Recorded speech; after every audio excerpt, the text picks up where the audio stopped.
the heads of departments and senior members from all spheres of government, led by the DG, officials of the department, entities, and other sister departments, the business community, the workers, especially those that are exploited by the heartless employers, without forgetting the hardworking domestic workers who wake up very early. We are saying to those mamas, salute, distinguished guests, and the people of the Free State. Honorable Speaker, I stand here in front of you during a month when one of the most distinguished freedom fighters was born. It was on the 21st of March, 1914, in a small town of Eston in Natal, when Anton Limbede was born. He was a teacher, a lawyer, political visionary, and social activist, and the first president of the UDC. Limbede has a legacy of influence on all of us. If he was alive, Limbede died 106 days ago. During his teaching career, Anton Limbede also taught here in the Free State.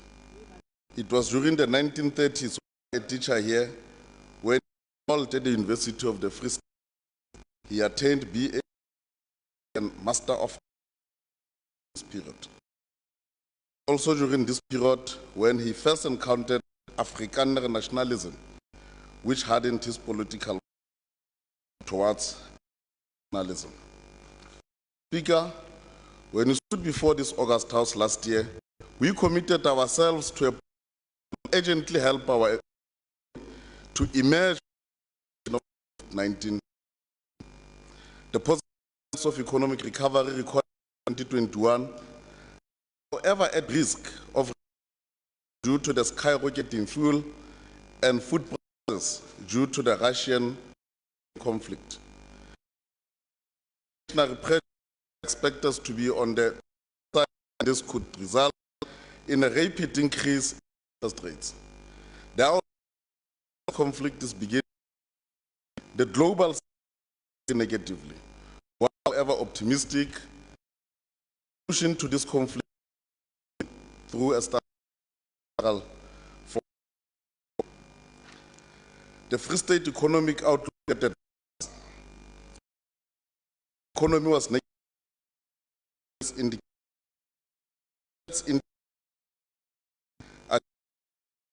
growth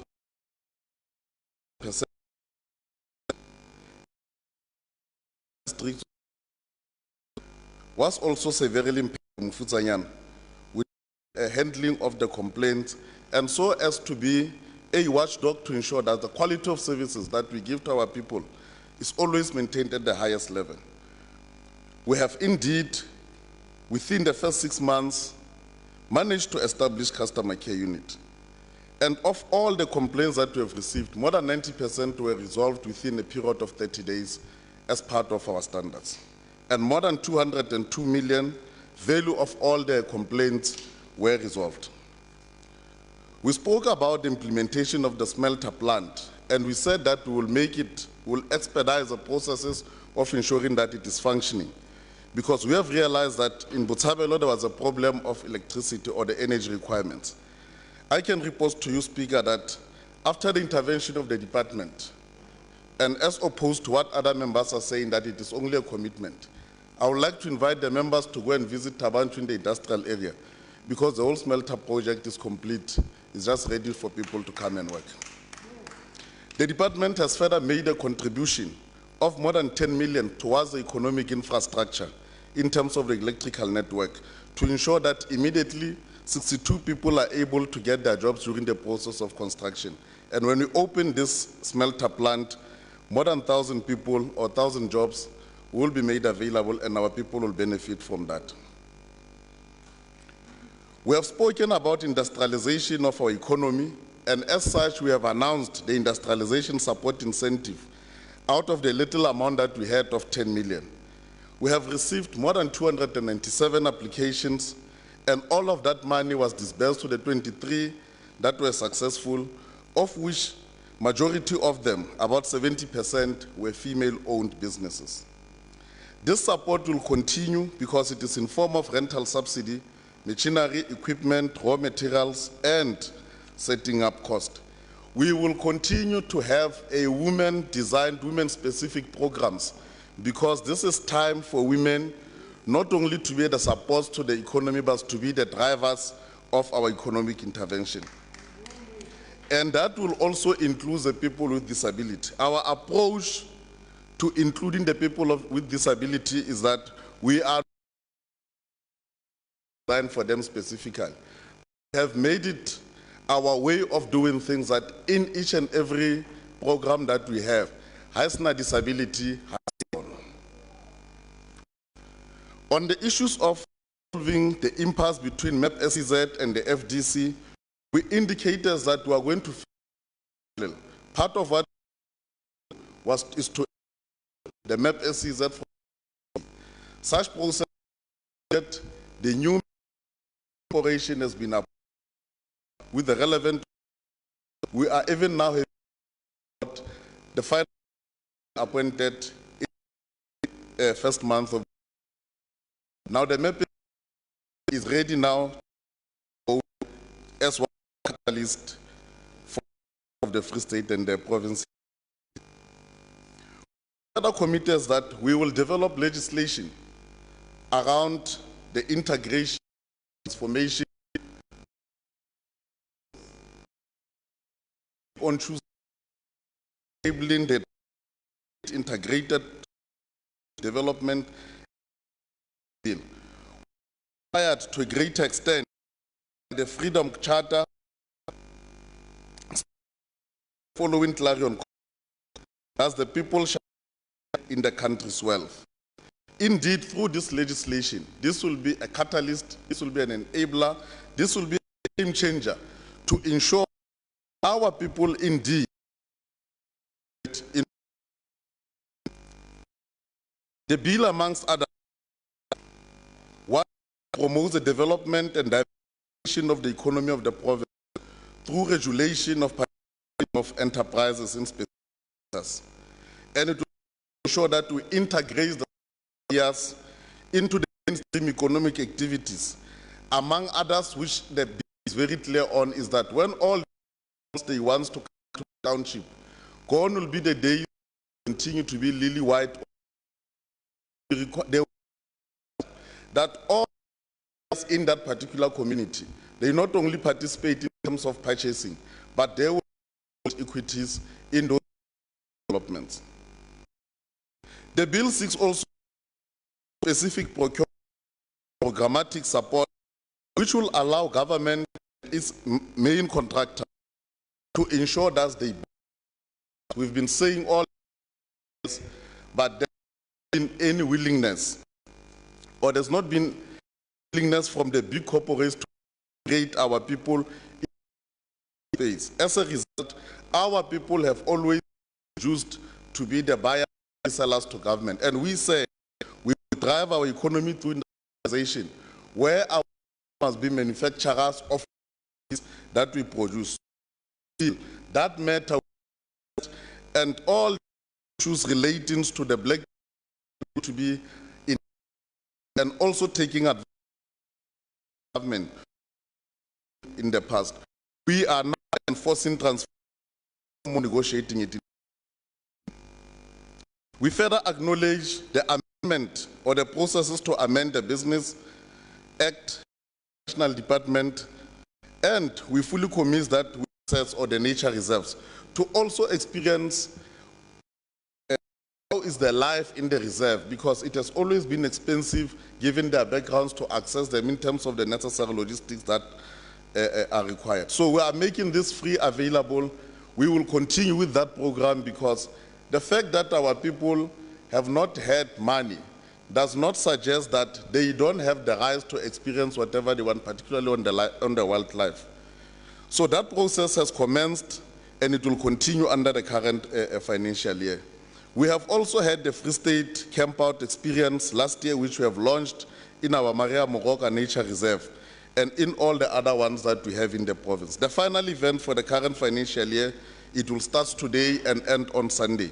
We're elated that we have seen a serious increase in terms of the subscription or the interest that the people of the Free State and other provinces have in our resorts after that particular exercise. Those are some of the things which we committed here that we will do, and we have done them successfully.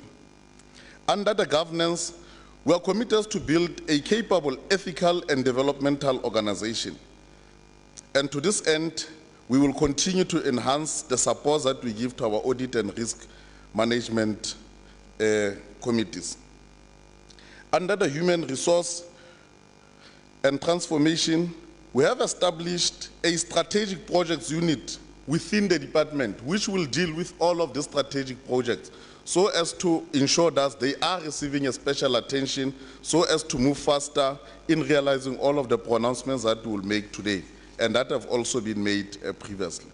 But we also appreciate the importance of training and building the new layer of public servants for the future. And our internship opportunities will continue. And in the current financial year, we'll take no less than 30 youngsters come, those that are having opportunities in. And on the issue of, as I've indicated, MEC and Free State Gambling, Liquor and Tourism Authority, we have started a process of streamlining other activities, but most importantly, to ensure that we SO is efficient, where we are coming into restructuring them so that we retain the high quality skills and all the we can take a decision that we direct the resources to service delivery instead of taking all the money that is allocated to salaries and tools of trade. And I can say that one of the entities starting to see progress, State Development Corporation, I'm proud to announce that we have put into practice our commitment that we are trusting our young people. Last announcing a board chaired by a qualified young person from the Free State with a doctorate by the name of Dr. David to turn around the situation. And this comes as of our commitment to governance the department. Sustainable environmental management and protection, we are guided by our fisheries project in our Kalkfontein Dam and the Sudoring Reserve, which will further receive attention and support under the current financial year. The program of black game rancher will continue in the Department of DESTEA, where we give opportunities for black people to be in the wildlife space. Gone are the days where it will only be characterized by color, dominated by a certain racial group. We said we are deracializing the economy, and black people deserve that opportunity as well. And there will also be mentorship programs together with the Department of Agriculture and Rural Development in this regard to ensure that we join hands to make this a success. The traditional healers sector, which has a huge number of practitioners throughout the province, must also comply with various legislation involving specific species. In the past, many practitioners could not comply because they could not afford the permits. By law, certain species or certain plants cannot just be taken irrespective of the purpose. So some of the traditional healers had to comply because of the herbs, so it's a little fapa, comply, the license, so that they are not always being accused on contravening environmental laws. On the landfill sites, we have done the audit in all the 25 landfill sites in the municipality, and we have started supporting 2 municipalities with all the necessary programs such as business plan, so as to ensure that they can get the necessary funding for them to comply.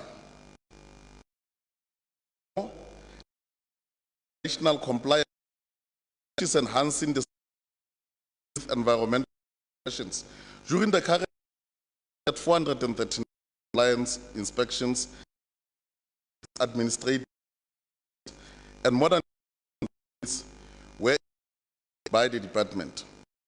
The green muzzle operation aimed at curbing increased poaching pressures in the province will continue as a joint operation with SAPS.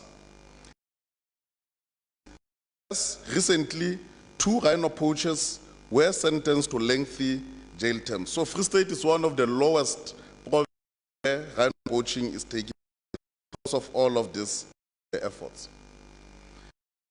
Economic reconstruction and value chain transformation.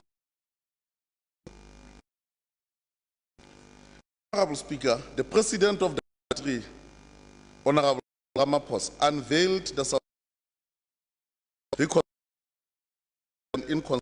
in consultation with social partners at the network as a response to the economic visited by COVID-19 and economic that precedes the pandemic.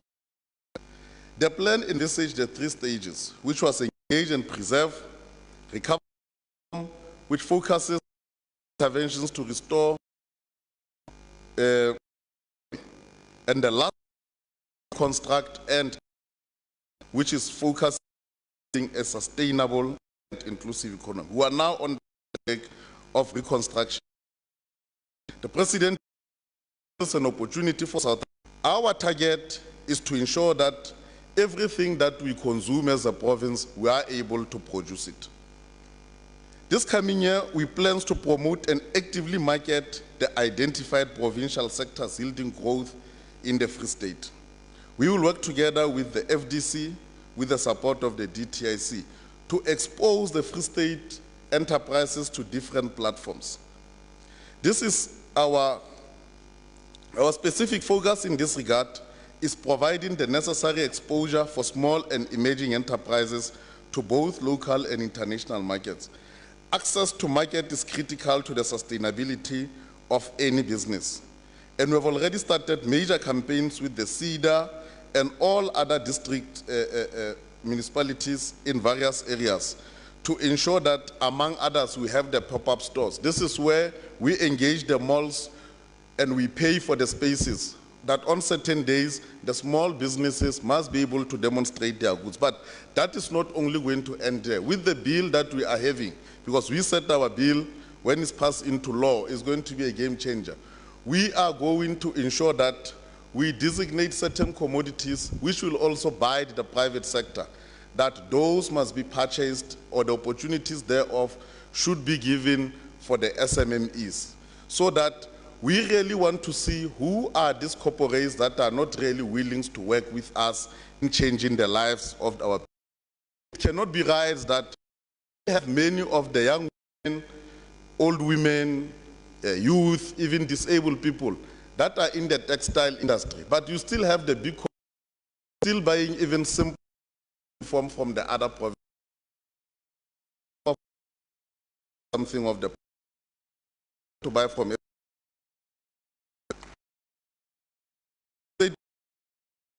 is good in the current.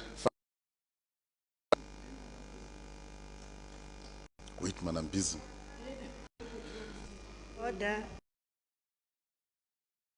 The economic zone remains one of the levers towards industrialization and economic growth. It says that we have more than 1 fund of investment just awaiting approval by the DTIC. But most importantly, industrialization program, just saying things which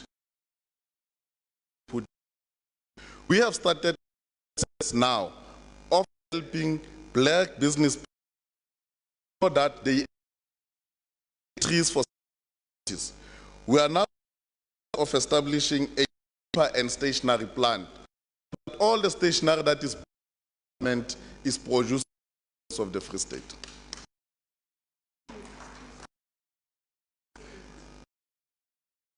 We will also to support. We will continue with our program which we have developed, which we have spoken about, called Business Development Support, which currently has enrolled 314 SMMEs. The aim of the program currently is to help them with the basic business administration skills.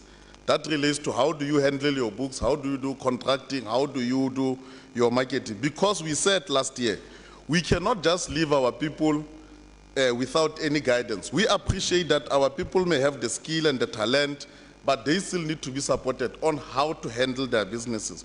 Because scientifically it has been proven that most businesses collapse within the first 2 or 3 years simply because they are unable to run their affairs in terms of how to do the basics. But in the current financial year, we are also going to add additional 200 into the program.